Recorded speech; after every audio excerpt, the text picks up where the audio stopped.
Good morning, ladies and gentlemen, and welcome to the QUADRISE Annual General Meeting. Throughout this recorded meeting, investors will be in listen-only mode. Questions are encouraged. They can be submitted at any time using the Q&A tab situated on the right-hand corner of your screen. Just simply type in your questions at any time and press send. I'd now like to hand over to Chair Andy Morrison. Good morning. Thanks, Mark, and I think it's good afternoon now, isn't it? So good afternoon. Thanks, everyone, for coming along. I'm Andrew Morrison. I'm the Chairman. I welcome you to the 2023 Annual General Meeting of QUADRISE PLC. Before we move to the formal business of the meeting and business update presentation, I'd like to introduce my colleagues from the board. You have Laurie Much. You have Vicky Boyton-Lee, who joined us on the 1st of October. You have Jason Miles here, the Chief Executive, who you all know. Sitting at the front here also we have David Scott, the CFO, and amongst the audience we have several members of our management team who will be mingling with you and afterwards and helping to answer any questions that you may have. Also, Suzanne Alves from MSP Secretaries, and outside the share registrars have been helping us as scrutineers. The meeting will be in two parts. Formal business of the resolutions that are contained in the AGM notice. This is the AGM notice that has been online. That will be considered first. The shareholders being asked to vote by way of a poll, and you will have been introduced. You've been given poll cards as you came in. As many of you will have noticed, we published an AGM update statement by RNS this morning. This is a generally positive update, giving news on the projects and our future plans. There's a lot going on. Management are very busy. The next few months will be pivotal, and we need to sustain that momentum and focus. We can now turn to the formal annual general meeting. The required quorum for the annual general meeting is present, and I formally declare the meeting open. The resolutions on which shareholders will be asked to vote are listed in the notice of annual general meeting that's been circulated to shareholders. With the meeting's permission, I'd like to take the notice of meeting as read. Are we happy with that? Thank you. Now there's a little bit of a spiel here on the voting procedure, so please bear with me. Voting today will be done by way of a poll on each of the resolutions put to the meeting. This is seen as best practice as it gives all shareholders the opportunity for their votes to be recognised in the business of the meeting and to have their votes recorded in proportion to the number of shares that they hold. I'm appointing the company's registrars to act as scrutineer. When you registered your attendance, you will have been given a poll card, which shareholders and proxies for shareholders should complete and sign as indicated. In the case of corporate shareholders, the poll card should be completed by their authorised representatives present at the meeting or by their proxy. You have three options for each resolution. You can vote for the resolution, against the resolution, or you may withhold your vote. A vote withheld is not a vote in law and will not be counted in the calculation of the proportion of the votes for or against a resolution. I should mention that for those shareholders who have already lodged a proxy, you do not need to complete a poll card unless you want to change your votes. When you have voted on all the resolutions put to the meeting, will you please return your completed poll cards to the company's registrars? Should you require any further assistance, our registrars will be happy to help you. It will take some time to complete the poll procedure. Therefore, the results of the poll will be announced through our regulatory information service and posted on the company's website as soon as practicable. Should anyone wish to ask a question during the formal part of the meeting, I would ask that they are kept limited to the formal resolution being put forward, as there will be an opportunity to ask more general questions after the formal part of the meeting has concluded. When asking a question, can I please ask that you raise your hand, state your name and whether you are a shareholder, proxy holder or corporate representative before asking the question. In accordance with the notice of the meeting, the board recommends acceptance of the resolutions which have been put forward in the best interests of the company. If you are thinking about voting against a resolution, I encourage you to ask a question to see if your concern can be satisfied before you do so. I will now turn to the formal resolutions to be considered at the meeting.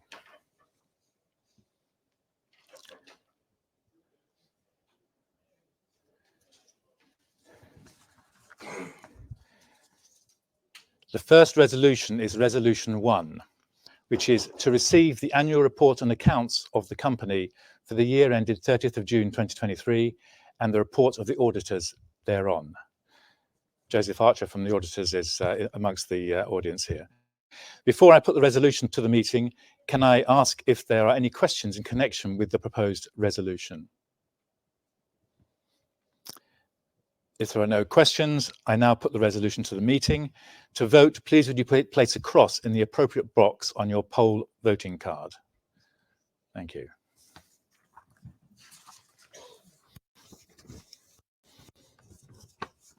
If we're all happy with that, I'll go on to resolution 2, which is to approve the directors' remuneration report as set out in the company's annual report and accounts for the year ended 30th of June 2023. Before I put the resolution to the meeting, can I ask if there are any questions in connection with this proposed resolution? Yes. Can you just say your name and where you're from? Lionel Thane, a private shareholder. Thank you, Lionel. I hope this is pertinent, but obviously from 22 to 23, the directors' totality of pay remuneration went up by nearly, well, approximately £150,000. And I know this vote is for up to 23. Is there going to be a similar rise for 24? Are you allowed to answer that in relation to this? I think what I'd like to do is to bring Laurie into this. And also I'm going to ask, Laurie also had a comment on another question which you haven't asked, but I would like to ask, which is about, because I know it's on the minds of people, which is about the use of the nominal value options in this year's awards. So Laurie, maybe you could comment on Lionel's question and on the use of the nominal value options. Your question, thank you. I think your question related to, is there going to be a substantial salary increase over the next 12-month period? Was that your question? There isn't. Could I just ask, how do you justify one of the board directors getting a 30% pay rise over that period?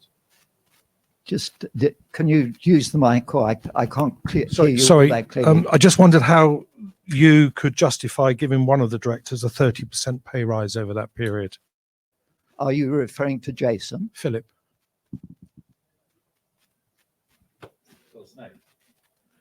Yeah, his overall package went from 53 to 68.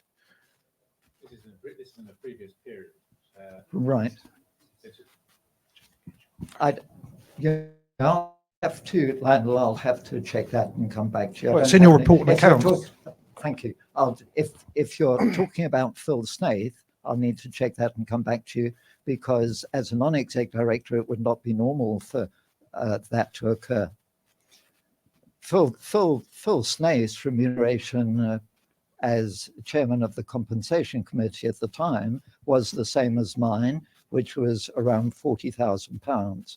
If you're referring to me, there was an increase in my salary, and that was because for a period I was chairman of the company whilst we were doing a search for Andy. I think that may be part of your question. And it's not just the salary, it's your total package, which appears in the report and account. Yours went from 61 to 66, his went from 53 to 68. And I just think... Yeah, thanks, David. Hi, Lionel. Excuse me. If I may, part of this is due to the share option awards, which were awarded last year. There was no counterparty to them the year before. So that's going to throw off the comparatives when you look at last year compared to this year. So it's non-cash. It's not like the company's spending that money in cash. It's share option expense. Yeah. Thank you. 22 wasn't broken down. 23 is broken down. So there was no comparison I could make. Okay. Thanks, Lionel. The second question, the one from the chairman, related to nominal value options. And actually, this was a question that was initially raised by Mike at the back. And this goes back to the RNS that we issued on the 4th of August. And it's actually in two parts, and I'd like to be explicit here and make it quite clear. Firstly, Jason had a balance of 12 days leave. And at the time, his presence at work, particularly relating to the Morocco project and the MSc trial, was absolutely crucial. And the committee and the board asked Jason to convert the amount due into nominal value options, and he agreed to this. And that was to preserve the treasury that we had at the time. I'll explain the nominal value options in a moment. Regarding the second part, Jason recommended a modest award of bonuses to key staff on an exceptional basis for their efforts during the prior year. The committee agreed to that, and 83% of those bonuses were taken up by way of those nominal value options. This was a strong indication, in our view, of staff's confidence in the company, and it preserved cash, again, at an absolutely crucial time. In our view, it aligned interests with the shareholders, and it kept the team together, because you can imagine the challenges and the costs associated with recruiting replacements for some of these critical members of staff. Now, all of the NVOs vest after 12 months, and the number of options was based on the share price at the time, which was 1.18 pence. So it appears to be quite a large number of options, but it was purely a factor of that 0.18 pence. Again, let's be clear, these are go-forward options, and their value depends on project progress reflected in the share price. And again, we feel not only has that action preserved some cash, but it also further aligns with the shareholders. I'm happy to take further questions on this. Does anybody else want to follow up at all on that? Yeah, please. Okay, if you just wait for the microphone for a sec. Thanks, Richard. Laurie, can I ask how many days a month do you work? How many days a month Yes. do I work for QUADRISE? Yes. It's, frankly, it's probably 10 days a month. Then can I say thank you for your service, because the pay that you're given is not extraordinary and it is not generous. Thank you. Did anybody else have a further, thank you, Richard. Anybody else have a further question or comment they want to make on this resolution? No, so I think, thank you, Laurie, for your comments. And my summary of that is that, that none of these decisions are taken lightly. We balance our resources with the targets we've got to do. We can't afford to lose young staff, even if not all the targets are met. We have to retain them, and we have to pay what is due under the contract. So we've squared that circle as best we can. The compensation committee's recommendations were accepted by the board as a whole. So we tried our best to make that work, and that's why we commend to you the remuneration report. And by all means, vote for or against according to your criteria. But we've explained why it is we've got there. So please. So if there are no further questions, I put the resolutions to the meeting. To vote, please, would you place a cross in the appropriate box on your poll voting card?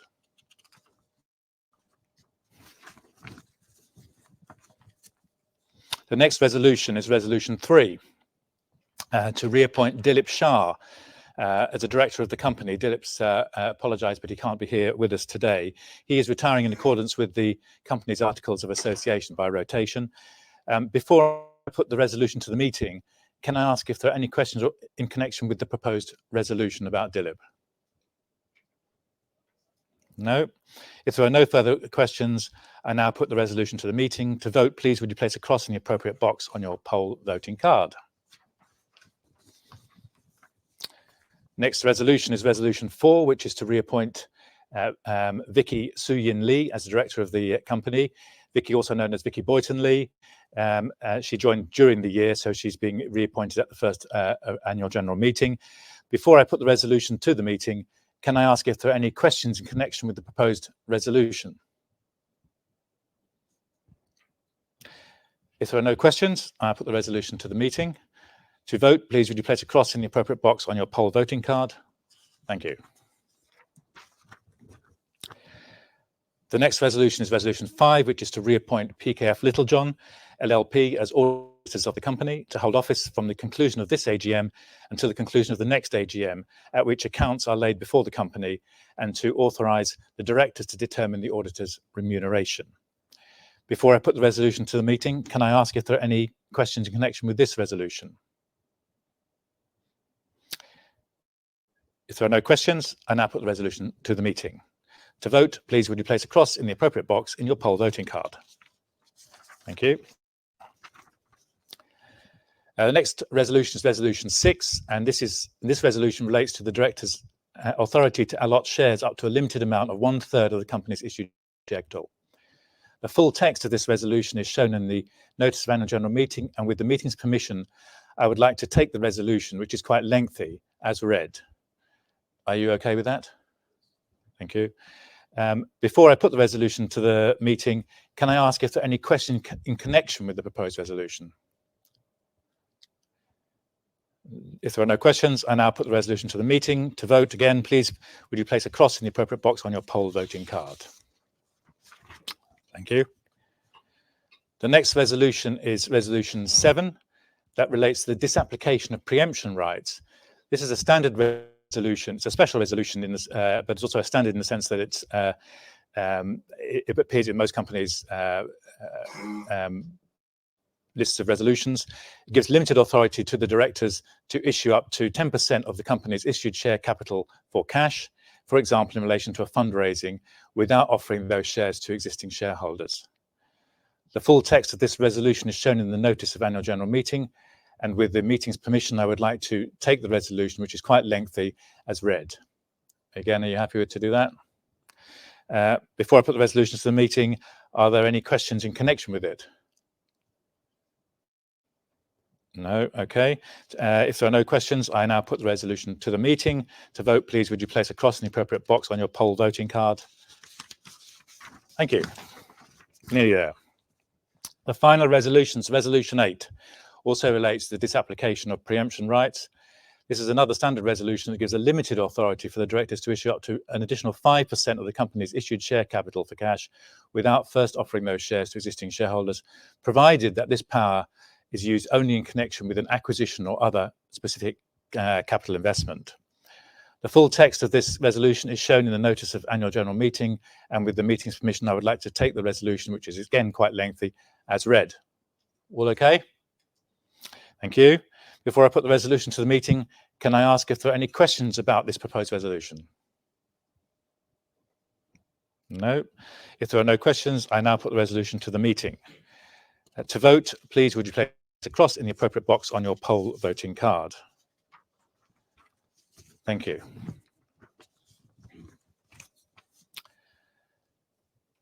That concludes the formal business of the meeting, and I declare the formal annual general meeting closed. As I mentioned earlier, the final poll results of the meeting will be announced to the markets through our regulatory information service and posted on our website as soon as practicable. There will now follow a business update presentation followed by a Q&A session. Thank you. Before we move directly to that, I'd just like to, we're now effectively starting that. I know that Mike, you had a point you wanted to raise, which, if with the meeting's permission, I'm happy for you to raise now.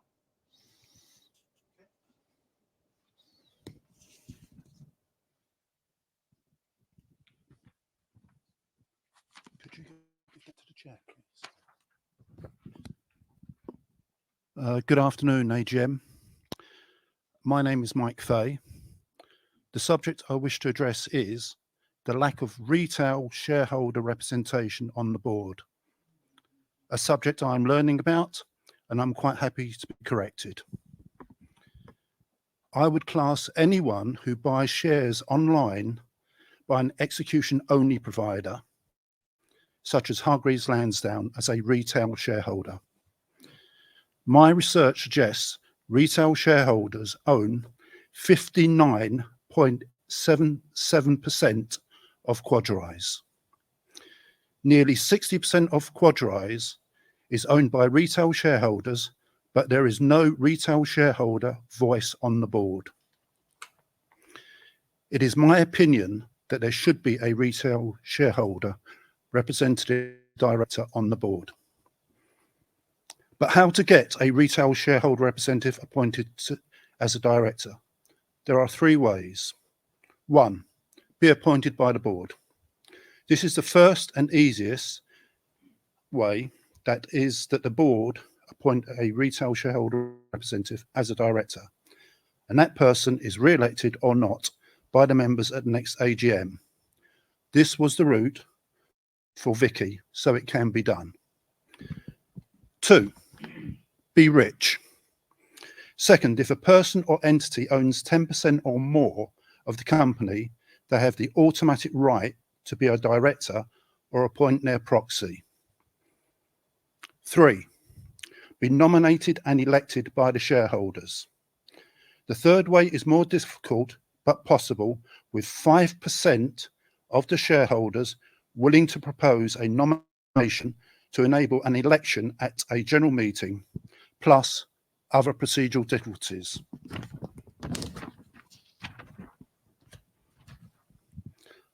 After the formal part of JGM ends, in fact, after the Q&As, would shareholders willing to be part of that 5% please make themselves known to me, and anyone willing to stand for election to the board? My questions to the board are, and I've given the chair a copy. 1, what is their justification for not having any retail shareholder representation on the board? 2, would a board appoint a retail shareholder to the board? 3, given that 60% approximately is owned by retail shareholders, how many representatives should there be on the board? 4, please can the chair, on a show of hands, poll this meeting on the question, should a retail shareholder representative be appointed to the board? Thank you for listening. Mike Fay. Thanks, Mike. And to be clear, this is a continuation of a conversation that Mike has initiated with us over the last couple of weeks, maybe slightly longer than that. So there are, overall, I would say we are positively inclined towards having board members who can add value to the company. And we've seen, as you mentioned, Vicky's joining and adding considerable value. So we don't come at this from a defensive point of view of trying to maintain the status quo for the sake of the status quo. As I pointed out to you in private, Mike, effectively, I'm a retail shareholder from the point of view that I have no better things to do than to look after the retail shareholders. So we are not against having retail shareholders on the board. The question of representation, though, is something which needs to be thought through. I think the best way to think this through is to continue our dialogue after this meeting and to see if we can find a way to understand what are the underlying concerns that we can address through additional skills or whatever that shareholders may be able to help us with.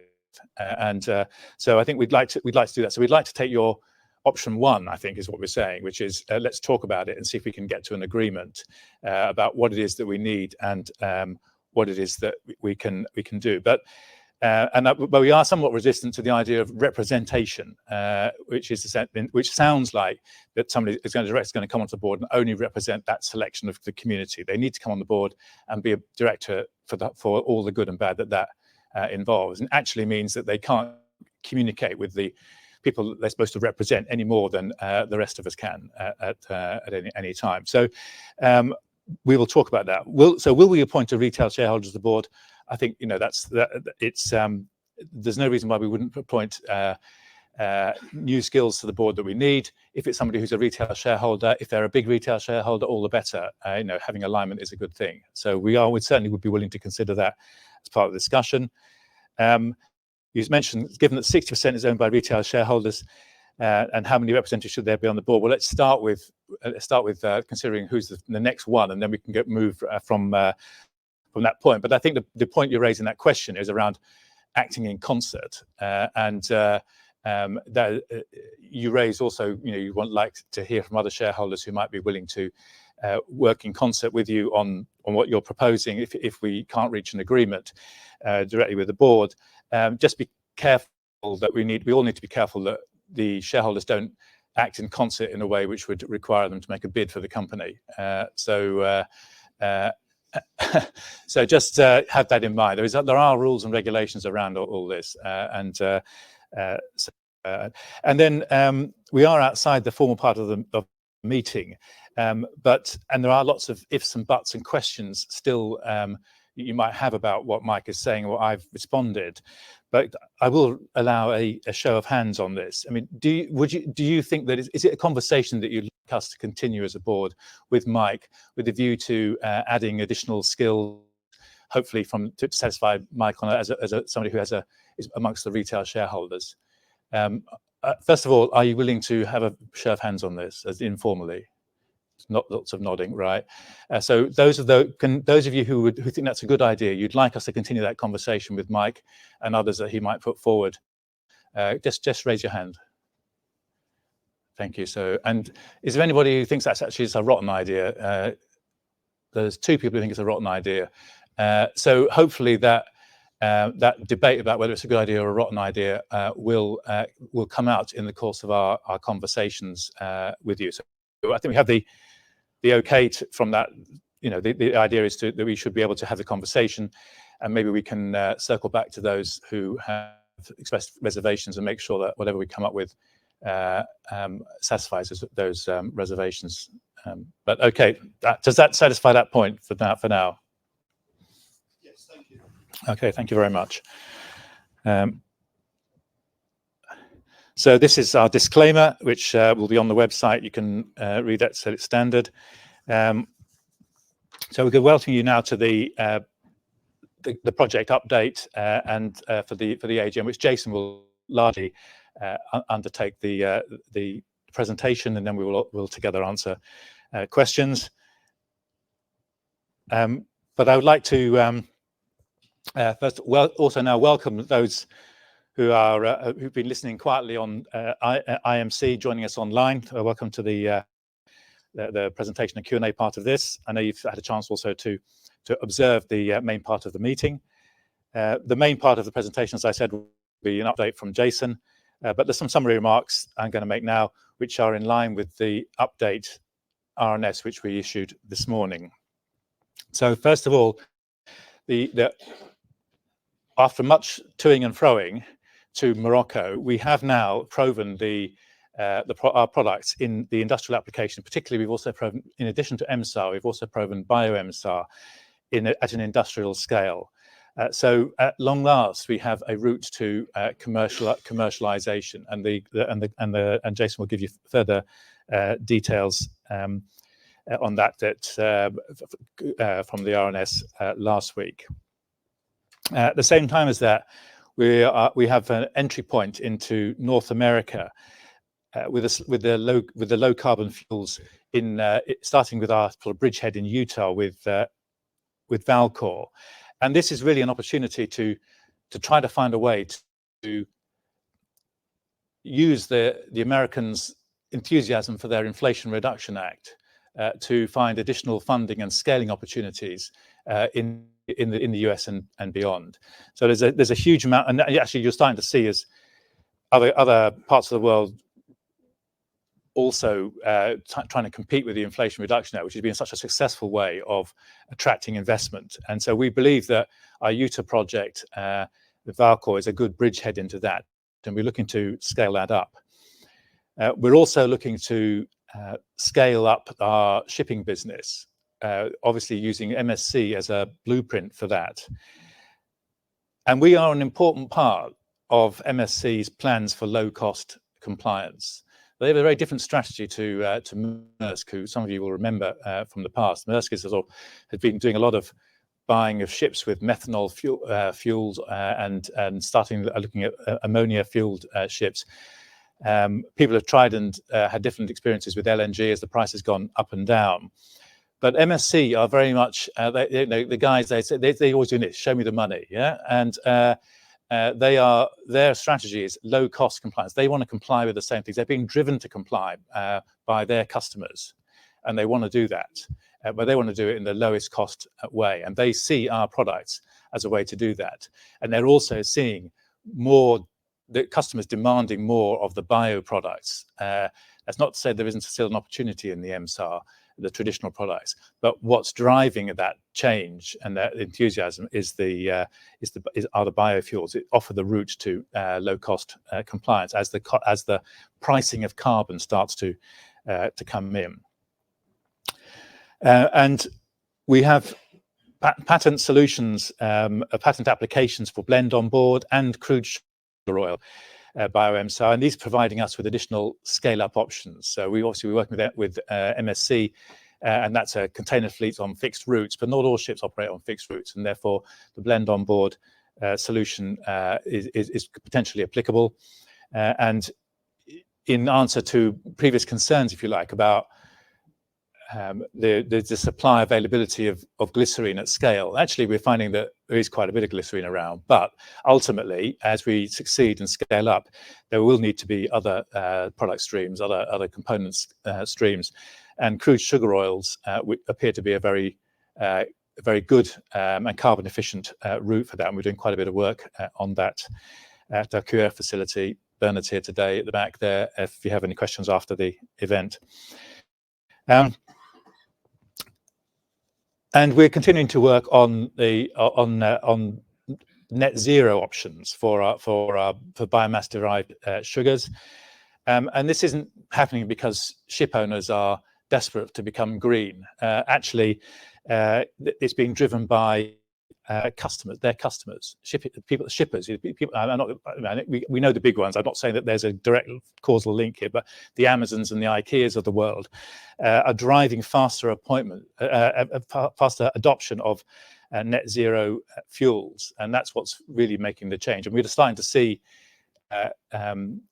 companies now offering, do you want your shipping done with or without carbon? And they're offering a differential pricing for that. And our ability to provide bio-MSAR supports that differential pricing. And we're seeing interesting, those people we're talking to can see the value of that already. And I saw that this week Virgin Atlantic are using sustainable aviation fuel to cross the Atlantic in the air. So it doesn't seem out of the ordinary that we should be able to manage a sustainable marine fuel, and we set ourselves a target of 2030. Actually, I secretly hope we better do it before that, but there's a lot of work to be done in that to make it real. And lastly, you might have been surprised or interested to read about we have a structured process going on now. Look, within one of our investment banks, to secure partners for the decarbonisation of shipping, so the MSC and beyond, and for the low carbon fuels in North America, the Utah and beyond. And this is where we see the greatest investor interest. There is still interest for MSAR, but if we want new investment, if we want to scale this up, it's the clean tech angle is ringing bells for people, and that's what we're really focused on right now. So thank you very much. I've done a lot of talking. I'm going to hand over to Jason to take us forward, and then we'll have the Q&A at the end. Thanks very much, Andy. I have pretty much nothing to say now. You've covered it very well. But let me briefly go through the deck, and obviously I think it's important the Q&A at the end as well in terms of answering some of your questions. I mean, the purpose behind QUADRISE is to address a very large market that I think a lot of us are aware of now, over $200 billion a year. And there's a general transition where cleaner options are needed. And that's obviously the interest of MSC and others. I cannot emphasize enough the impact of some of the more recent legislation that's coming in that's really starting to drive change certainly in the marine sector that we're dealing with. There's definitely a sizable amount of investment going on now with people like MSC modifying their vessels to really reduce their CO2 impact, and they're doing that really by modifying and using their existing fleet. Right, there's a limited amount of investment, despite the big fanfares of the Maersk of the world. there's a very large fleet of 700 plus vessels that need a fix. And that's really, you know, where we step in with our fairly low cost and easy to implement technology. We have a three-prong approach. We basically look after energy solutions with our emulsion technology.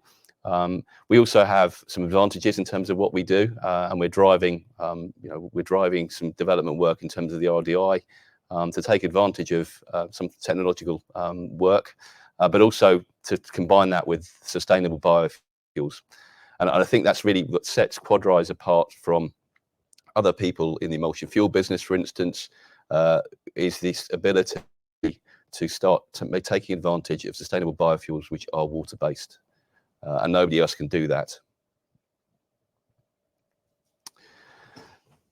The main genesis of the project was really to offer a lower cost heavy fuel oil, which you see in the donuts on the left, which is a blend of diluents and residuals. Obviously with MSAR, we have the ability to use some of the lower cost streams from the refinery or from the upstream application in the case of Utah. And that in itself, when it works in an engine, we look to demonstrate that again on the MSC trial.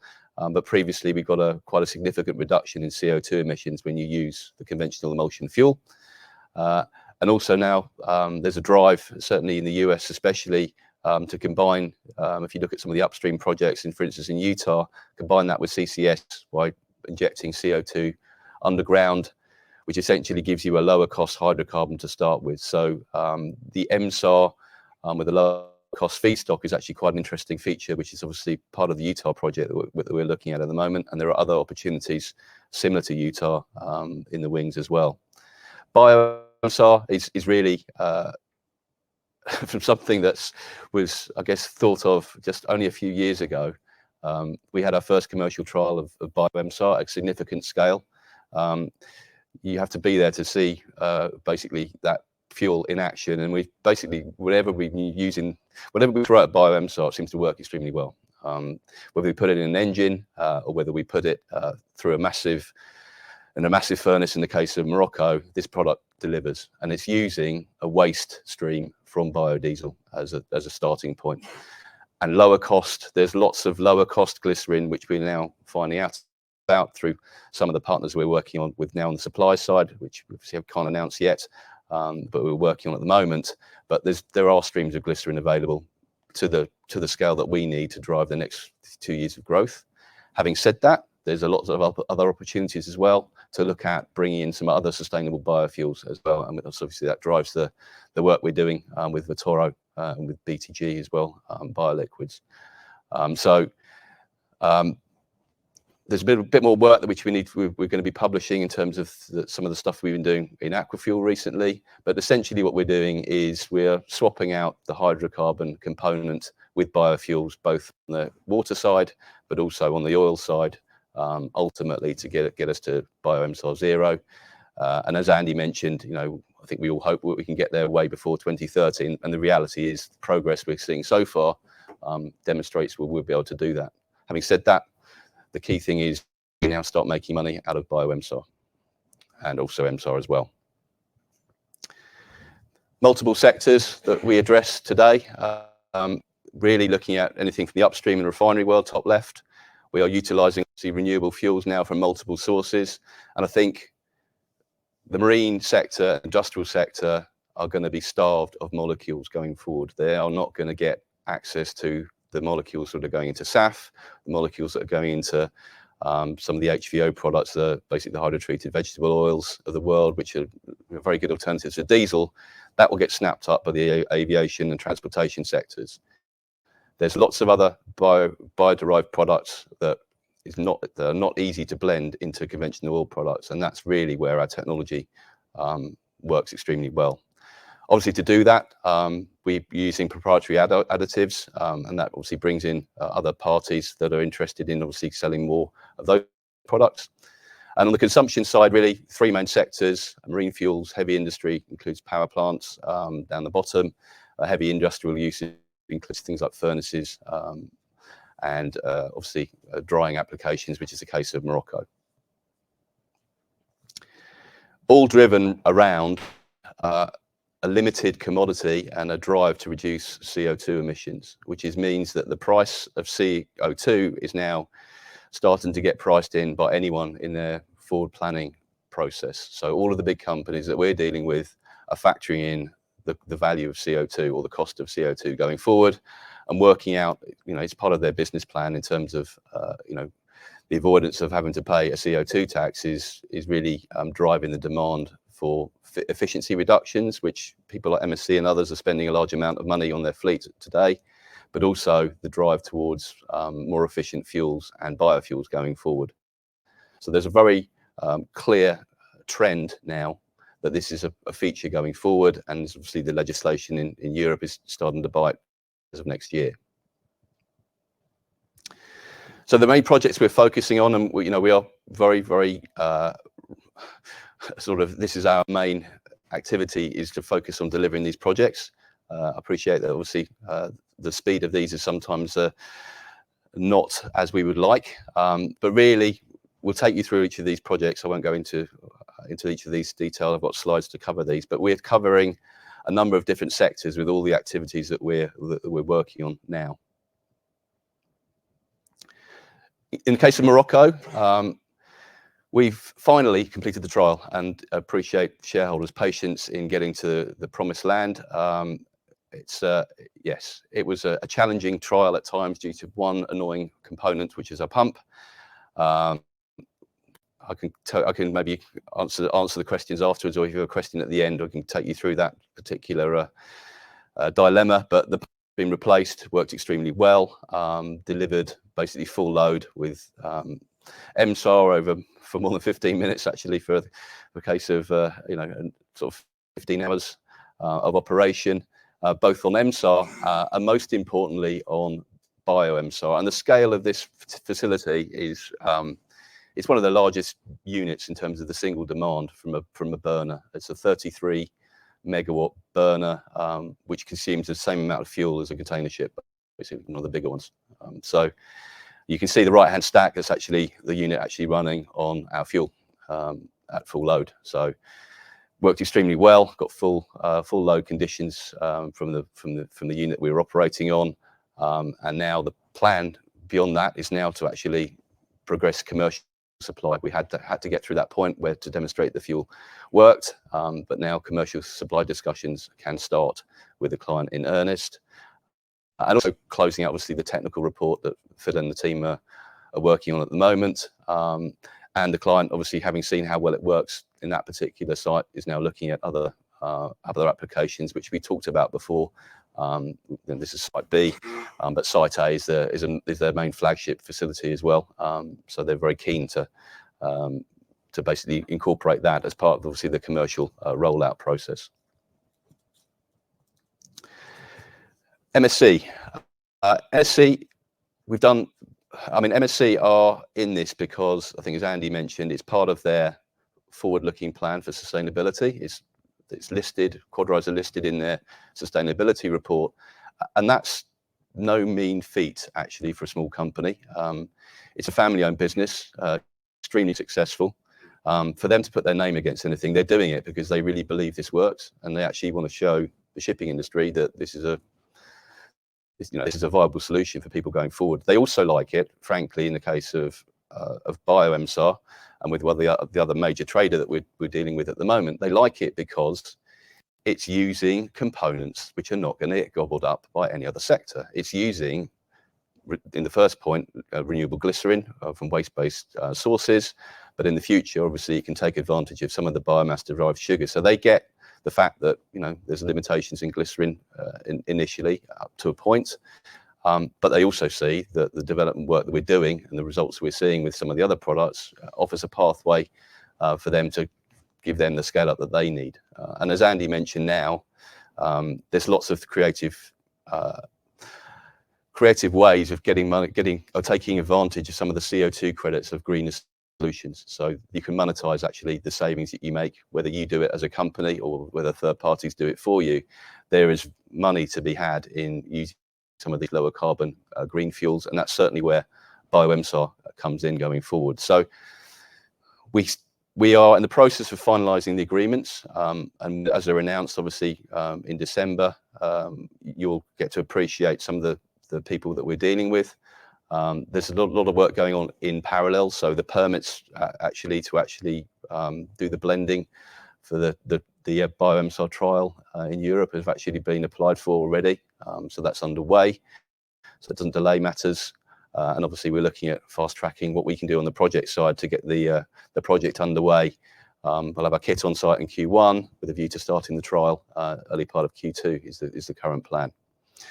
And as part of that plan, there's opportunities then to get the data from the engine, both on MSAR and BioMSAR, look at it side by side. And I think there's some comments and questions coming in about, there's limited information about oil and water emulsions and the benefits. I think this will give us a flagship opportunity to start publishing, some of the benefits of that. And obviously that's MSC very behind anything they can do to obviously assist and promote what we're doing, which is a little bit unusual in the marine space. In the case of Valkor, we're waiting. There's basically a number of projects where that Valkor are operating on at the moment. They have some downhole projects where they're doing drilling, and obviously they're waiting to get drilling permits, which we expect will be issued imminently. And then on the other side of things, they also have another project with a company that's looking at conventional oil sands as well, which it's not contingent on the drilling permits. So either of those projects progressing, provided they get the project finance that they need, and that work is very much in progress at the moment. That gives us the 1 million from the first site license. So either one of those projects, in fact, there's another one they're working as well, but the two main projects that they're working on are all in the sort of the final phases of getting project finance. And obviously, as soon as that's confirmed, then that will give us the $1 million that we've agreed with in terms of the site license, and then a follow up, obviously, of the $500,000 when the equipment is delivered to site. And in terms of opportunities, obviously the Americas, we really have a number of opportunities in Panama significantly, really with a view to the power plants there. But the plan would be obviously then to have a base for supply to the marine sector as well. So there's obviously a good fit there. It just so happens, unfortunately, that Panama is going through a state of emergency still in terms of very low amounts of water available for the hydro generation. So all of the power plants are running pretty much full load. So it's very hard for them to commit to a trial. Otherwise, they get penalised basically financially. So in parallel, obviously, we've been working actually with fuel in terms of the fuel supply, and there are a number of parties that we are in discussion with at the moment in terms of how are we going to facilitate the trial when it does start. It's a question of when, not if, and also with a view then beyond that, how can we supply the marine sector out of Panama as well. Down below, we have another project in Southeast Asia. This is a refinery refueling project with a view to having a base in Asia, fairly well located for supply out of Singapore. So we have basically a refinery consumer, which isn't a bit simpler than we're having to work out the supply and demand. You can have everything in one place.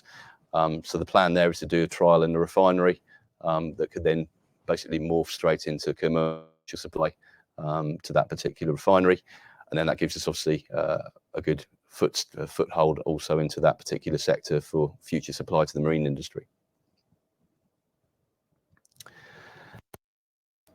The ongoing work in terms of, I guess, BioMSR optimization and product development.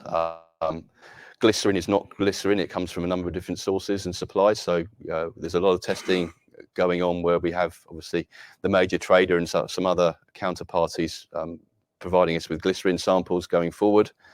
They also bring in other streams as well that they say, okay, well, why don't you try this? So bio-oils, for instance, is mentioned, I think, top right. That's come out of the work that we've been doing on the glycerin side. We're also doing a lot of test work at the moment, looking at conventional blends of biofuels, which they use basically fatty acid methyl ester, FAME. So the methyl ester type products we can use as an alternative to the fuel oil in BioMSAR. So we're doing some blends of B30 together with the glycerin, and in the future, obviously the crude sugar oils as well, to progress to a net zero solution with BioMSAR zero. So when we do that in the lab at a small scale. We do pilot scale testing, and then we do the engine testing in aquafuel, and then scaling it up, obviously, for the ship trial, where we'd be looking to bunker 1,000 tons each stem, basically, to supply the MSC ship. So there's a pretty progressive and quick scale up from the lab to delivery. And we mentioned, obviously, the JDAs we've got with BTG, with Valkor, but there are lots of other companies coming out of the woods, especially with regards to the biomass-derived sugars. Hugely abundant source of product, and when you take some of these lignin cellulosic products and you split them, the valuable part is the lignin component, and that's not great as a fuel, frankly. So that's what everybody wants, and then they're left with a crude sugar oil, which they don't know what to do with, and that's really where we come in. So it's a bit of a gap in the market that we think was a very good then match up with the marine sector, and obviously that's why the trading company and MSC and others are very interested in that opportunity for this particular sectors we're working in. I think we presented this before, but really, this hasn't changed in the last few years. Our strategic priorities is really moving towards, obviously, a net zero application. Vicky has come into the board, but she's been behind the scenes doing a great job and helping us in putting together the sustainability report, which is our second report, and obviously we'll have a bit more information to publish next year once we get some further test results in there from BioMSAR work. But we really believe in this ESG aligned strategy. It's really important for not just the company, but the people that we're dealing with. They really do understand that we take this seriously, and they're working with a company that has blue chip ambitions. Andy mentioned before, there's work going on the strategic side with an investment bank to look at strategic partners to accelerate our growth. So that's extremely important for us going forward. Is to, okay, we've got some great opportunities here, but how can we turn this immediately into money at a scale that rewards the investors finally for all their patience in the company. From a financial perspective, obviously we topped up our cash with a fundraise early in the year. Obviously, we are relying on the receipts from Valkor as well, which will give us enough cash to the middle of the next year. And obviously, for investors coming in, there are tax losses available that could be offset against the future. The team hasn't really changed in the last year. It's a very light team. You see the picture top right. These are all the guys who have been involved in the trial. Bernard's missing there on that one, but he was there as well. So yeah, I mean, we've got a very committed team of people who are willing to travel at weekends, get out there and get the job done. I can't stress the value of those guys enough. As well as the additional support of consultants that we have. One of the guys in the picture is Martin Jones, who's been, he's a burner expert from Alstom, 30 years experience. So it's extremely useful to have those types of people, still on call to provide the assistance that we need. And as Andy mentioned, we've appointed Vicky. I'm glad she accepted to the board to strengthen the board as well, and provide some new impetus in terms of how we look at the world going forward. So that, in summary, I think that's covered the company pretty well. I mean, we are very much focused on now in terms of the decarbonisation of the energy sectors, and specifically the marine and the industrial power sectors that we deal with. The portfolio projects, they're taking a bit longer to get to where we would like them to be, but they're still very much active and very much could be transformative in the next 12 months. And obviously, then we certainly believe we have the leadership and the technical capability to deliver on this as well, with a very lean but committed team of people. So we're looking forward next year of delivering the trials to get to these commercial agreements, which we've mentioned. several times, but we've certainly can taste them now. And in terms of the work going on in the background, obviously the biofuel work will continue. We're just going to keep on innovating and offering new opportunities to blend some of these more challenging products into a very stable biofuel that can be used at scale and very quickly. So thank you very much. I think obviously we can talk about the strategic partnership as well, again, with any questions, but I think that's covered what I would like to say today. Thank you very much indeed. If anyone has any questions in the room, if you could just raise your hand and I'll come to you with the microphone. Thank you. Hello, Jason. Sorry, it's Lionel again. Valkor, on the basis it doesn't happen at all, or the timing's somewhat out from what you displayed on there. I guess you run out of cash Q1 next year. I think that's a reasonable assumption. Yeah, it depends a little bit on in terms of something, because some of the expenditure is obviously on projects is discretionary and Sure. RDI is discretionary. So, but I understand your burn rates. But yeah, If we were £250,000 a month, yeah, slightly more, but let's call it £250,000. You're raising $1 million, 800,000. Take that off from June.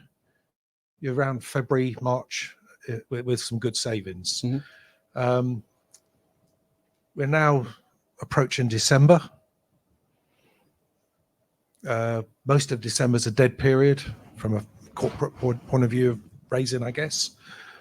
And all the presentations in the report and account, you talk about June. You just said again to us, well, the reality is, as things get delayed frequently with this company, that Valkor possibly may not happen as you wish by the end of December. Mm-hmm. On the basis that happens, what plans do you have to obviously keep the company functioning and viable? I do have one other statement after that's been answered. Shall I answer that, Andy? Would you like to answer? You have first go. Obviously, we have plans in place, Lionel, to look at. Obviously, Plan A is Valkor coming in, but there's no guarantee of that coming in the time available. So we certainly have plans in place that would have to kick in early part of Q1 should we need to. Obviously, the key thing behind that is to make sure that we have, if we do need to raise money again, and we didn't, frankly, when we raised money last time around, we probably didn't quite get the funds that we planned on getting. So it was a risk that we knew was there, but that's life. The plan is still very much to get the agreements announced and signed in December, which I think will be, from a share price perspective, will be should re-rate it a little bit when they see some of the other partners we're dealing with as well. But yeah, we'll likely have to raise money in Q1 again if the Valkor money doesn't come in. Yeah, I think you probably answered that. And I think your question is quite right. I think shareholders here must realise, as we do, the company's in a tight spot. We've got great technology, we've got a great project, but we haven't got a lot of resources, so we've got to make that work. It can work. It'll help, of course, if we get the Valkor money in, but we probably have to assume that we don't, so that we don't get caught out if it doesn't. But if we stand up here and say we're going to raise money, then the people mark our shares down immediately. So, you just got to leave it with us to do the best we can on that. It's clear that if we can get the news out, if we can pass milestones, then the share price will go up, and we will minimise the amount of dilution. And obviously, if there are opportunities to square the circle by raising money that doesn't involve shares, then we would look at those as well. But we're a young stage, although we've been going for a while, we're still a young stage company, and fundamentally it's an equity story. So we're all in this together. We've all got to face that it's a tight spot we've got to fight our way out of. Thank you. My second question, which may be more of a statement, is I'd like to kick off to say that I am a supportive person, contrary to the way these questions are coming across. But Andy, you started off this afternoon basically saying the management have been very busy. There's lots going on. I heard that last year, with respect. I heard that the year before. The last two fundraisers, this was a little top up, which was undersubscribed, clearly, from what your objectives were, but the one prior to that, which I think was 5-6 million in totality, I remember that what that was going to see us through to being commercial. And I just want to express these dissatisfaction and fatigue I know that you guys must all have as well, that everything seems to be delayed. The communication still, again, it got through, it started getting improving, it's got worse. Private shareholders are out there wondering what's going on half the time, speculating on the wrong things. The share price is at its lowest it's ever been. Similar to other people, we're well down in terms of our investments. And, you know, I wish you all the best, but I want you to get on with things. I know there's third parties controlling everything, but my God, delay after delay, quarter after quarter, MSC particularly, you know, that 5-6 million, that was going to see that through to the end. And it's just, it's repeating. And I'm hearing wonderful things again. I leave here thinking, oh, it's good again. And I've done that year after year. But actually, I've got to stand up now and say, for God's sake, get some of this stuff commercial, because it's just not happening. And my only observation would be, I know you're going to say no to this, I would really decelerate the amount of effort going into research at the moment and the cost of that, which is half your monthly burn, which I know is for the future, but get over some of the lines that we've over the line, some commercials on the things we've invested in for the last 15 years, which still haven't materialized 1 penny for the shareholders. Thank you. Jason, do you want to comment? Yeah. I mean, I think coming on to your point, Lionel, obviously appreciate there've definitely been delays well beyond, you know, the level that we expect. But there are, and I'm not making excuses, but in the case, for instance, of MSC, it's extremely important to partner up with the right supplier for the business going forward. Okay, so, and that's extremely important not just for QUADRISE, but it's extremely important also for MSC. Okay, so there have been dialogues with, you know, with major trading companies and majors that take time to progress, and not all of them have got to the end successfully because everyone's got their own vested interests. So getting to the point of finding the right partner who can assist us and, you know, and work with us on the supply side, that also MSC are willing to deal with as well on the other side, because MSC are not buying bunker fuel today from small traders, small little ventures, right? They work with very large entities, so you have to find the right counterparty, and unfortunately that does take a little bit longer than we would all in this room desire. Having said that, once that counterparty is on board, it's because they want to be on board and they see it strategically a good thing to do going forward. Okay, now, you know, and that's great that we as QUADRISE have something that they would like to utilize as part and put their name against. So it's frustrating, and you know, and frankly, your feedback is the same feedback as I get from members of the board on a regular basis that get this done. You know, and I'd say that we're not fatigued at all. There are times when it gets you down when things aren't working. You know, I've been in a container in 45-degree heat in Morocco, you know, swearing at a pump. Okay, so you know, it's really frustrating, but we are really buoyed. I have to say, you know, some of the things that we've heard recently, which basically we've been telling shareholders, but when you hear it from a client speaking to one of your counterparties in a meeting, that they're in it for the same reasons as we're trying to sell to you and other people's business. I think that's really, you know, the team are really energized in getting this across the line, and we have to start making money. Lionel, I totally agree with you, but yeah. Yeah, I mean, I've been in the business in the company now for about just over 18 months, and I think I was stood here last year and talked about the fact this is a business with a lot of moving parts, and that's fundamentally why we get blindsided by things from time to time. And so rather than just say, sorry guys, you know, that's how it is, we're also, that's the background really to the work we're doing to try to find scale-up partners, because fundamentally the business is undercapitalized for what it needs to do. Little old QUADRISE cannot decarbonize shipping on its own. So we need to solve that problem. The question has always been, when is the right time to solve that problem, when is the right time to make deals with people if deals are available and so on. And we are starting to say, okay, well, we've got to get on with this, and that's why we are running a structured process. And so that might give us an answer in the time frame that's relevant to the fundraising. We don't know yet, but we are not sitting on our hands, is what I'm saying. We are trying to find other solutions to that problem of delivery, because what we need are people who, as partners, are people who can reduce the complexity of delivery or help manage that complexity of delivery. That will then mean that we're not always on our own, buffeted by the things that come at us. So coming back to the other point, Lionel, about the cost of the RDI facility, it's certainly not half of our monthly cash flow at all.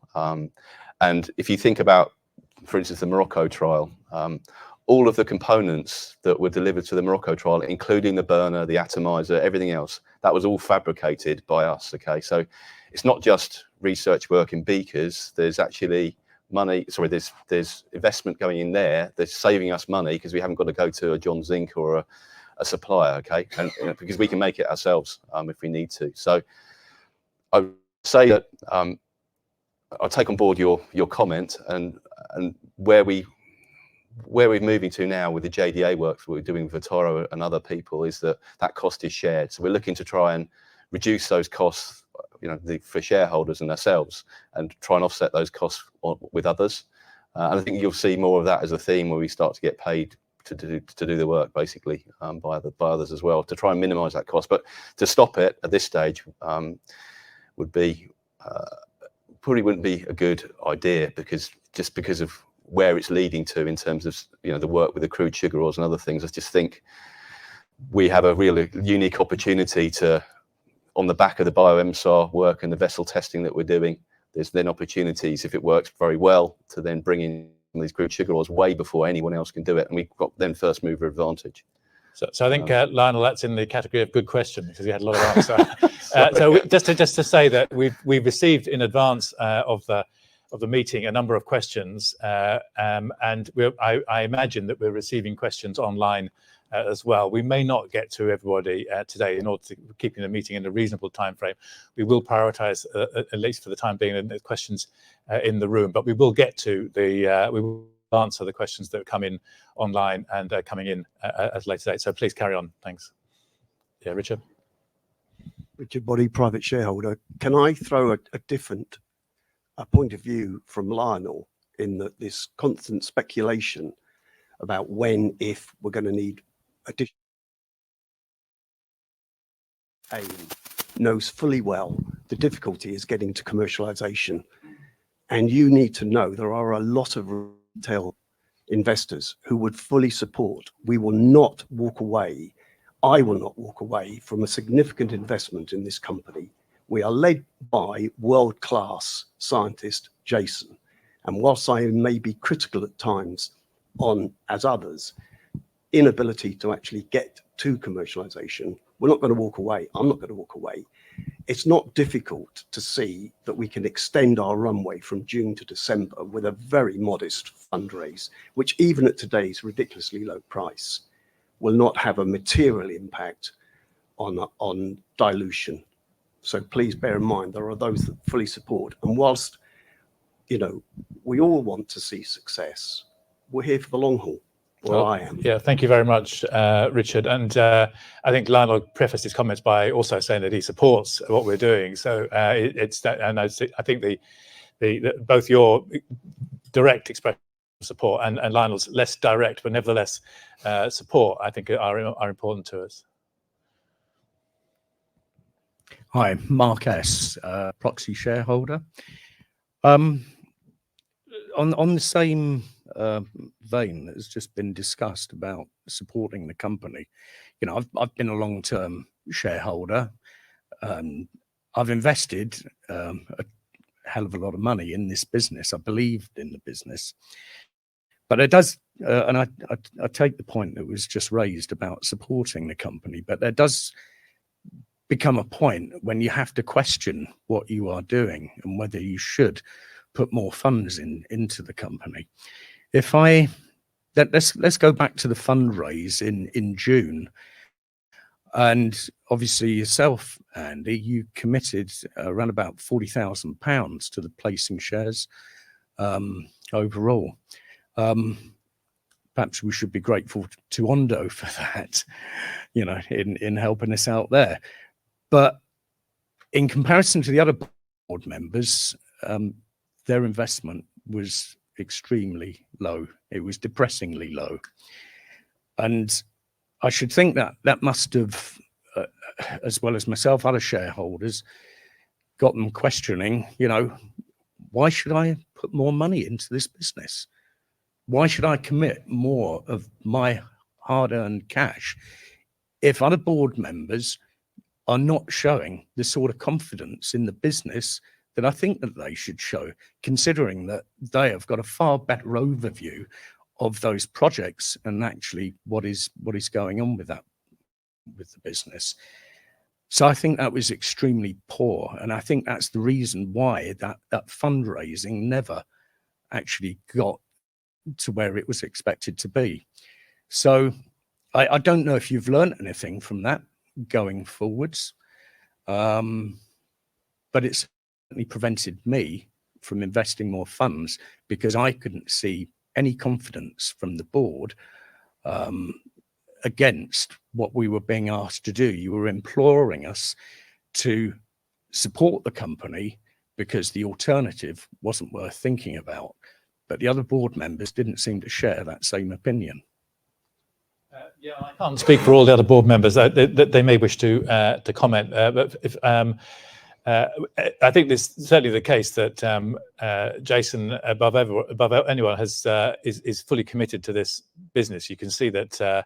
You could say, I've used the expression before, you know, your life's work, Jason, and I don't think there's a sense which is not committed to it. And I would say that, you know, everyone got bills to pay, and the cash has to come from somewhere. So it does, you know, everybody has different abilities to free up cash at a certain point in time for a placing. I'm put some money in. I will no doubt put more in if the opportunity arises in future. I don't want to put all my chips in the first one, if you like, but I want to keep something so I can support the company going forward. No, you've made the point, and I think I don't know. I mean, Laurie, you've been a director for quite a while. Have you got any comment you want to make on that? Yes, well, thank you, Mark. And I'm going to be quite personal here, and Richard alluded to it.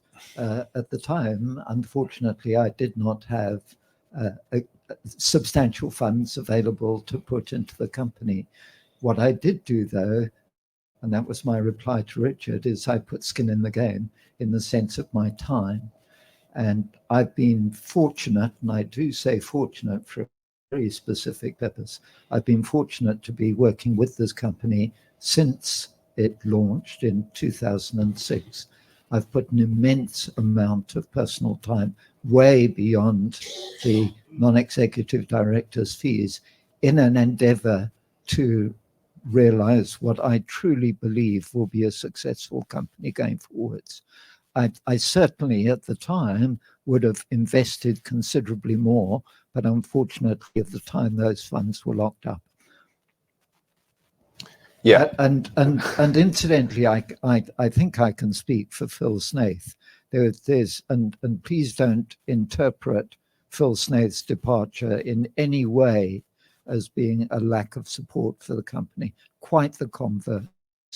But Phil himself would put a tremendous amount of time and advice towards the company, particularly towards project management, program management, and that was very well received by the company. But it was not by any means a sign of him thinking that the company was going to fail. Quite the converse. And in my case, yeah, he may look at my salary and say, why can't he put all of his salary into a QUADRISE placing? I think the reality is that I've got a young family going through university. That was literally all my savings went into there. And every time a fundraise comes through, whatever I have by way of cash goes back into the company. I can assure you that. It's just like Laurie at the time, we just didn't have any disposable income to put into that particular fundraising just because of expenses. So,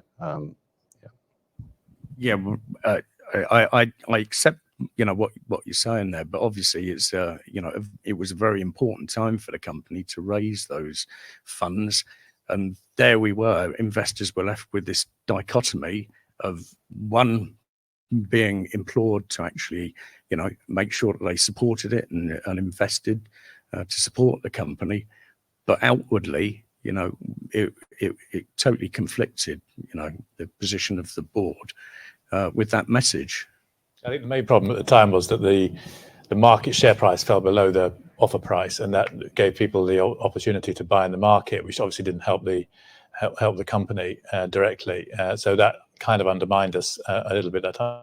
But I think actually, in the context of the timing and the news flow that we were able to put out, we actually was quite a decent result. Get almost 2 million in. It still leaves us in a tight spot, as I described before. But we now starting to get some more milestones. We've got one milestone out last week. We're going to get some more milestones out, I hope, and hopefully we'll be able to finish the job pretty soon. And also, I think I recall that there was a failed IPO on the day, and that had a significant impact on the market. Yeah, it was spooked. Okay. Mark, retail investor. Can you talk a little bit more about non-dilutive funding options? So UK has re-entered the Horizon project recently, and there's also UK research and innovation funding. Can you talk about how you've been chasing that down? How much of that is applicable? Jason, probably, I imagine.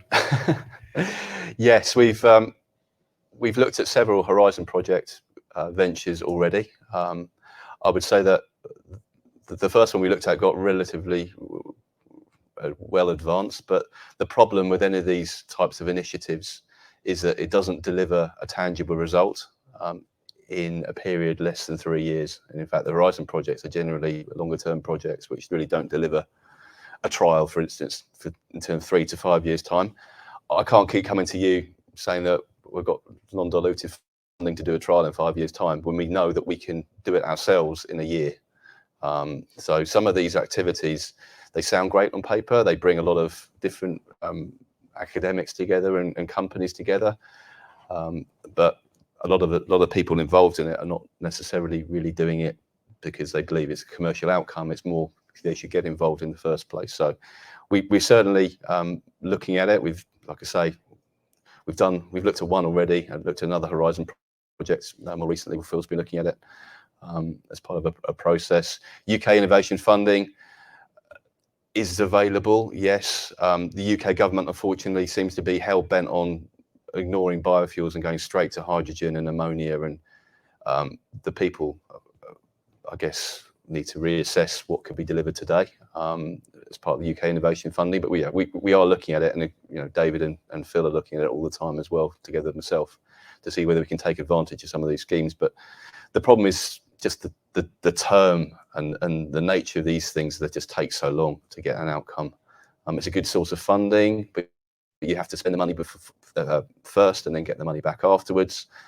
So from a cash flow perspective, it doesn't really help us out either.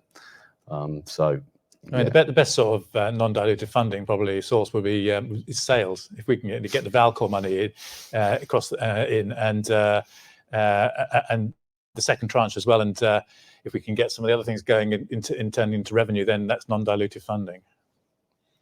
Yeah. This isn't what I was sorry, Bob Sharp, long-term retail holder. This isn't what I was first going to say, but I'd like to say a great big thanks to Laurie, because what he stood up just then and said was the truth, because I lived through it. In the days when he took a pay cut, and I believe he went down to £17,000 per annum, and money was tight, I used to pop into the then offices of Victoria for coffee with Ian Williams, when no internal matters were ever discussed, of course. And it didn't matter which day I popped in, Laurie was sitting there shuffling papers. Every single time I went in. Yeah, it was quite incredible. We were paying this guy the same as my cleaner. And he was there all the time. The other thing that what I really wanted to say was that I took the opposite route to Mark. I put into this placing last placing via my various nominee accounts and my Crest account, more than the entire board, with the exception of you. So Mark's point is right. It did scuttle some of the potential investment, but I actually feel the thing that really scuttled it was communication. I've nagged in all of your ears over and over again for years, you need to interact with your retail holders. Every time you want cash, great. This presentation, the sustainability report, for example, is absolutely wonderful. It's the best one you've ever produced. But none of it actually gets money out of the retail people's hands because you go quiet 10 minutes later. You disappear for months. And maybe it's the retail shareholders, investors at fault as well. Maybe we don't knock on your desk. But that lowers your chances of raising money. If you look at it, if you want 5 million, how many investors have we got? If each one put a couple of £1,000 in, you'd raise a great deal of money. Sorry, not 5, 1.5 million. It's peanuts. Richard and I are on the same song sheet there. There's no way I want to see the company go down, but there is a limit to how much a poor old pensioner like me can keep putting in. Yeah, well thanks very much, Bob, and your tribute to the dedication of Laurie is richly deserved. Laurie, you're doing, I mean, it's so much into the company. So yeah, absolutely. And now I've lost the thread of the second part of your question. He wants a cup of coffee. Yeah. The communication, isn't it, basically? And we try to get it right, but we don't always. And what I mean by trying to get it right is that, the ideal amount of communication, the official RNS communication you might say would be once a month. If you had a company that had news every month, you say that was about right. If you're putting out news every week, it feels desperate. And but then sometimes you don't have things to say at the exact moment. And then so you say, okay, well, should we supplement that with social media? And we did earlier this year. We were more active on social media than we have been more recently, and the reason for that is because as we went on, social media became, oh, QUADRISE, here they are again. Let's put out some negative comment on them, kind of thing. So we kind of thought, well, to avoid that, let's not create too many opportunities for negative comment. So we do think about these things, and we do try to get it right. And I think your point also is it sort of echoes to what Mike was talking about earlier on about the retail. So I think we do need to find a way to improve communication within what we're all allowed to do, to get find a model which works for us all. And I don't want to come to the solution without having another conversation, but I think we are committed to seeing if we can find a way of doing that. Hello, Nicholas K, private investor. Just two questions at the moment. One is, why weren't there any warrants added to the open offer? So, David, this sounds like one that you could answer. It's on now. Oh, it's on. Thanks. Yeah, we did a placing, obviously, and then an open offer. And we want to make sure that the placees and the investors through the open offer are treated the same. We'd have needed to have headroom to give warrants to the placees, which we didn't have enough headroom, basically, on that front. Not with this application. So we would have to effectively halve the number of shares available if it was a 1-for-1 warrant, or to make room for the warrant, and you don't know whether you're going to get the money in or not. So shareholders have always had, since I've been around, QUADRISE on a bit of a tight leash when it comes to disapplication rights, and so that's why we're happy to work within the 10% that we've put forward today, and you've all voted on. But it does have consequences if we have a short rope on that, because it means we don't have the flexibility sometimes to do things which might otherwise be desirable. And the second question is, whenever you see a list of future fuels listed, like methane or LP, not LPG. LNG. Thank you, LNG. Why doesn't emulsion fuels appear? I would say that the simplest answer to that is that it's not being used yet at scale. I think that will change once we get the project underway with MSC and it starts to hopefully, you would hope that the MSC's PR department will get behind it as well and provide us the impetus that we need, that people see that as a viable solution going forward.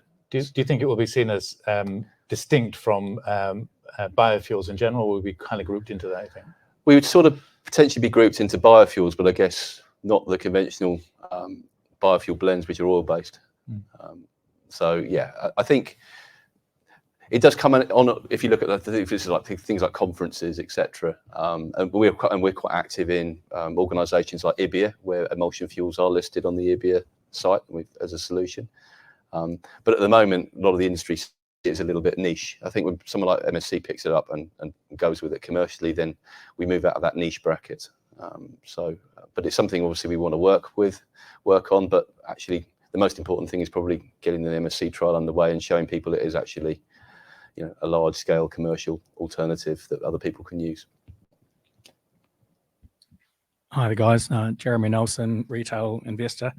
I think the gentleman over here asked one of the questions I was going to ask about the warrants. Just going on to having funds available to invest, I think a good proportion of private investors sold other investments to support you, other investments that were doing well, and or put money earmarked for other investments which have now gone up but have not been invested in. So I think there's always a way and a means for people to get invested and support the company. So I'd just like to say that.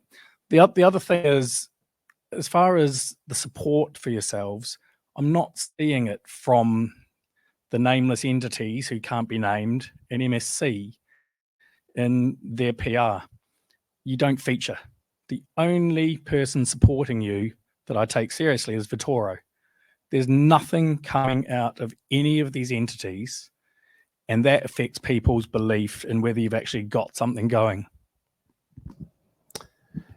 Yeah, it's a good question, Jeremy. And I think, in the case of MSC, they have been willing to stand with us side by side. We were in last year's conference in Geneva, we sat in a conference next to Prabat, talking about the project. Now, obviously, the project's taken a little bit longer to get the partners together to proceed to the vessel trial. Once we get agreements signed off next month, then we'll definitely, there'll be further opportunities to work with MSC to obviously integrate with their PR department. But because there's been a little bit of hiatus getting everything arranged, it's obviously gone a little bit quiet, but it hasn't meant that we've dropped off their most recent sustainability report. It's very much, myself and Andy, recently met with them as well. It's very much, one of the decarbonisation levers that they feel that they're willing to put their name against, which is extremely supportive. But yeah, because of the project delays, it has impacted the day-to-day PR. You're right in observing, Jeremy. Hi, I'm Dermot Skinner, private investor. 2 questions. This is really a refresh for me. On Valkor, the one when it comes in, I'm not saying if, when it comes in, is it 1.5 and that's it? Or is there going to be more and a royalty and stuff like that? Because we just talk about the 1.5, not ongoing. So that's number 1. And then number 2 was just a refresh on the IP, because you've got quite a few products going through, and I know it was 50-50 on one of them. I just wonder what the IP is for all your products. Just a general update on that would be quite useful. Yeah, so first question was something about the IP, actually. First question. Yeah, I'll go to the IP first. I mean, in terms of the IP, the most recent, obviously, we've got basic IP around the marine MSAR product. That's the first patent, basically under the QUADRISE name, obviously together with AkzoNobel, now Neurion. Then the Bio MSAR product. Basically we've got two MSAR patents, one with the cationic surfactants. We've got 2 patents there on basic MSAR. We've got the Bio MSAR patent that's been essentially granted. And then we've got another BioMSAR flavour with you bringing in the sugars, and that one's jointly with Valkor. There's another patent which is really 100% QUADRISE in terms of blend on board. So most of the patents are 50-50 with Neurion for most territories. One's with Valkor in terms of the crude sugar oils, and the blend on board is a QUADRISE patent. And there's more in the wings. There's some work that there's some results that we're getting which are certainly worthy of putting a patent against as well going forward. So we're not a patent generator, but where there's an opportunity to obviously protect our IP, that's really where we want to sort of strengthen the portfolio as much as possible. And the first part about Valkor, yeah. And the first part about Valkor, sorry, yes, was yes, there's 1 million comes in from the site license agreement for one site, obviously up to a certain amount of fuel. 500,000 when we deliver the equipment to site. We still own that equipment, so there's an opportunity for Valkor to buy that within a 2-year period, for which we get potentially another $1 million. We also get paid 75,000 a quarter as part of a service agreement. As soon as that equipment's delivered to site, we get 75,000 a quarter, and then there's a profit sharing scheme whereby once the idea is to do site trials, and then once we basically deliver on a sell that product for a premium over what they can get today, then there's there's depending on what the input of both parties, roughly a 50-50 share in the profit beyond what they would sell that product for today. And then beyond that, if we have drafted a sub-license agreement as well, so there's an opportunity then through Valkor to sign that sub-license agreement whereby they can sell licenses or deploy licenses to sites for which we again get an income from other opportunities in that particular area as well beyond the first license. So it should be a trigger to many more things, but obviously it doesn't end at the 1.5, correct? Yeah. Just by way of explanation to those online, I think we probably aren't going to get to the online questions today because I think to attempt to do so, we'll find that we're always saying, well, we've answered that kind of thing. So we will have to get back to the online questions and the pre-submitted questions afterwards to the extent that haven't already been covered. We want to get people a chance to mingle with us informally as well. So we want to try and draw the formal part of this meeting to a close. If there are any further questions, then we can maybe give it another couple of questions and then we can finish. Andy, could I just say something? Please do.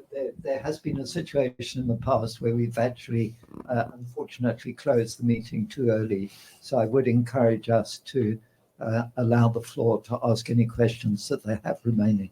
Okay. Well, let's if we're all have the same stretch target of 10 minutes or so, let's see how we do. And we're not going to close before you finish, but we do want to have an opportunity to mingle informally as well.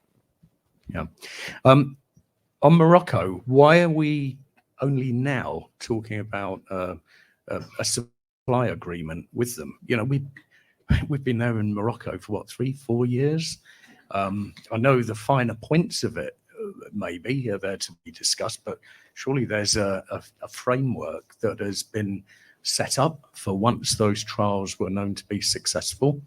So that's the first part of the question. Second part is, how long do you think this is all going to take to get this fuel supply agreement sorted out? And thirdly, how far are we with the actual refiners in terms of a fuel supply agreement with them? So a comprehensive Morocco question. What next? The client in question is very process focused.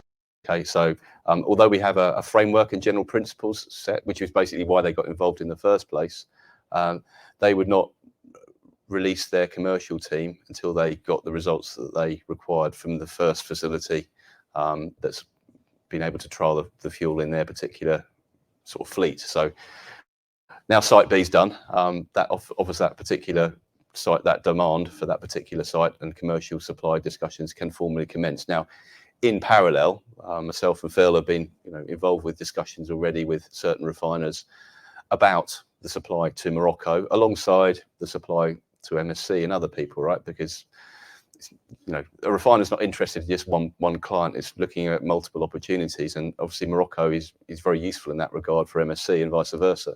So those discussions have already started and very much, are in progress.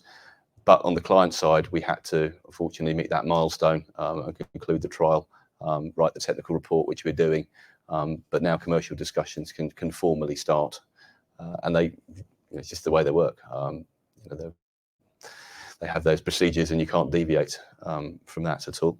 So in terms of discussions with refineries, that's extremely important for the marine, for the conventional MSAR business. Not necessarily so important for the biofuel, for bio-MSAR necessarily, because the biofuel components we're using are actually lower cost as well. So away with still looking quite attractive, just with blending conventional fuels or heavier fuel oils. So having said that, there's always more money to be made once you can access the resids. So yeah, but it doesn't necessarily need refiners. But you may want to tap into then big trading companies like we are with MSC. So there's opportunities to supply Morocco, also potentially from the work that we're doing with the MSC project as well. Can I ask? I believe I'm correct that for marine, the boiler configuration and the changes necessary to allow MSAR to be burnt will then allow bio-MSAR to be burnt, and then even later generations of even more friendly bio-MSAR. Is that correct, Jason? For marine, it's the engine is the biggest consumer, the main engine, the two-stroke. So that's, if you think about a container ship, I'd say 90% of the consumption is on the main two-stroke engine, and then a smaller amount from the auxiliary engines, and then they have furnaces as well. But whatever conversion you do for MSAR is applicable for bio-MSAR. So and in the case of, it's the same in the case of the Morocco application. So we use the same supply system and the same burner setup for bio-MSAR as we did with MSAR, and it worked pretty well actually. So you can switch between the two interchangeably. Which is absolutely bloody unbelievable. Are we shouting that enough from the rooftop? Because we're a one-stop shop. You start burning MSAR today, burn bio-MSAR tomorrow, burn a later generation further down the road. That is just phenomenal. And it's certainly what we say to clients, but maybe we're not advertising it well enough on our website, which probably does need a bit of a refresh as well. We did a bit of work, obviously, as part of the rebranding of the company, but it needs another revisit to really properly sell the product. In the next RNS. Sorry? And please mention that in the next RNS, whenever that is. Yeah. Noted, Richard, thank you. This is a very good point, because my recollection, Jason, is that blending different types of fuel oil is actually a challenge, whereas blending our products is relatively straightforward. Yeah, I mean, by adding the additives that we add, and obviously using our technology, we create stability that you don't have. Sorry, this was something I wanted to mention early on. Regarding stability, it shouldn't be forgotten how long the fuel was in Morocco. Now, on the one hand, you might say, come on, guys, you should have used that fuel much earlier.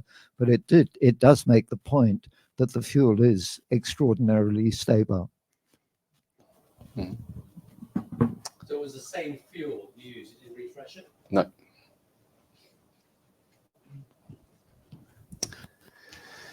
So are there any other questions? Yeah, one from Vic. Hi, yeah, Vic, long-term retail shareholder. I think we're all feeling pretty trial weary, and no doubt you as much as us.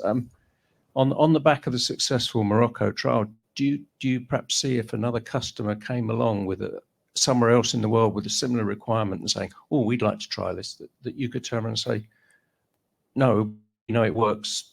Just have it." do you foresee a day when that will happen, that we won't be going through trials with every new customer? I think, yeah, I mean, unfortunately, the nature of the Morocco application is that each of the units do tend to differ slightly. But I think in that particular application, because you've done the trial in that one particular site, the rest of the trials in similar sites will be more like a commissioning phase before you actually go into full production. We've learned a lot ourselves as well. It's our own design burner, an air atomized burner, which is pretty new to us, which is the first of a kind, but worked pretty well actually off pat. So I'd like to say that's the case. Also in the marine side, you know, if we can get the letter of no objection on the flex engine, then again, there's very little objection then from anyone else to use it in that type of engine. So it depends a little bit on the type of standardization in the industry. In the marine sector, it's actually better. It takes a long time to get the bit of paper, but then it opens up quite a large number of vessels. In the industrial application, you may have to do a little bit of tweaking. So every single reference customer you've got then helps to enhance the business going forward, such that the duration of the trial, luckily, is actually quite short as well. Thank goodness it's not a 6-month period anymore. You can do something in a couple of weeks and then go to commercial phase. So, sorry, I'm coming in here again.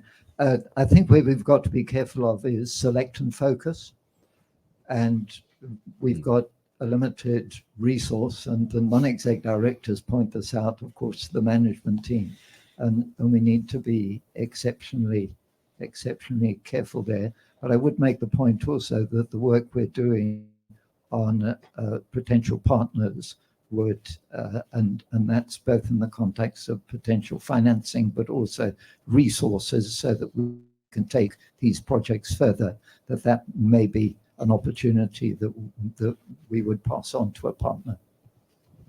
And just quickly, your slide 12, I think it was, where you showed the output of the burner at full chat. Was that just steam coming out of it? Yeah, it's just steam. Yeah. That needs to be plugged as well, because you see some environmental thing on the telly about how unclean everything is, and you see pictures of steam stacks chucking out just water. Yeah, no, it drives several hundred tons of product an hour, that particular unit. So yeah, it's running at full speed, and it's just steam. Very low, very low emissions. To be fair, also low emissions on fuel oil as well. But yeah, but it's very impressive when you see it at full speed. Okay, we have one final question here.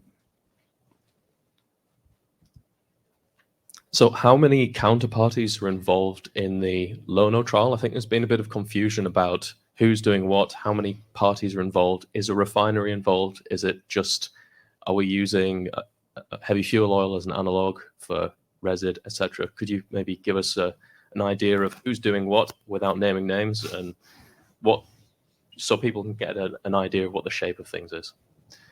Yeah, good question, Mark. So forgetting MSC, we have a major trading company that we're working on, who supply the biofuel component and the oil component. We have a terminal that's also willing to host the trial, so we can actually put our facility on, do the blending there, and do the supply. And we have MSC, and that's pretty much, other than the other stakeholders being people like Wärtsilä, people like Lloyd's Register, who are the Class Society, and the Flag State. Bunkering's done by the major trading company. That's what they do. So there's obviously a few components, but you need to make sure that you're working with people that can do multiple things as well. And a lot of the things going on behind the scenes beyond the permits to actually run are things like making sure that you've got the sustainability certificate as well for the product that you're delivering. So in the case of our product, you get ISCC certification for the product as well, which then gives you the ability to get some of the credits back from the Dutch tax system as well. So there's a lot going on in terms of that, but it's a relatively few number of counterparties that we're dealing with. That's great. Thank you to the board of QUADRISE, and thank you to everybody for your engagement, both online and in the room this afternoon. Mr. Chairman, before I redirect investors to give you their feedback online, if there's any closing comments you wish to make. No, well, just to say apologies again to the those online who haven't had their questions answered, but we will definitely circle back to those. And thank you for attending and online, but also thank you very much everyone in the room for your engagement and today, and we really much appreciate it. Sometimes it's uncomfortable, but we need that feedback, whatever it is, to be able to move forward. So thanks very much, and I believe the edited highlights or the whole thing will be available online before too long. Yeah. Yeah, absolutely. Thank you very much indeed. Could I please ask investors online not to close this session, as we'll now automatically redirect you for the opportunity to provide your feedback in order that the company can better understand your views and expectations. This may take a few moments to complete, but I'm sure will be greatly valued by the company. On behalf of the management team and the board of QUADRISE, we'd like to thank you for attending today's annual general meeting. Thank you.